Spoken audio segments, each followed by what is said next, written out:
এই আমাদের বাংলাদেশের অবস্থা।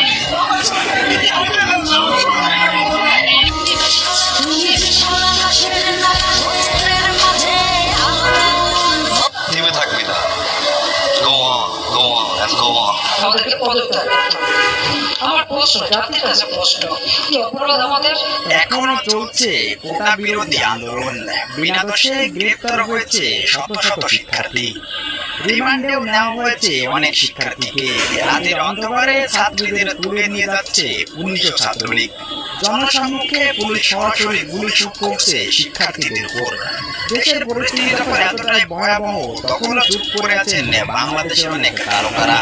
তবে এবার ভাইরাল হয়েছে ছোট পর্দার জনপ্রিয় অভিনেতা মুশফিকার ফারহানের কোটা আন্দোলনে অংশ নেওয়ার একটি ভিডিও, যে ভিডিওতে দেখা যায় মুশফিকার ফারহান শিক্ষার্থীদের সাথে নিয়ে আন্দোলনে উত্তাল রয়েছেন।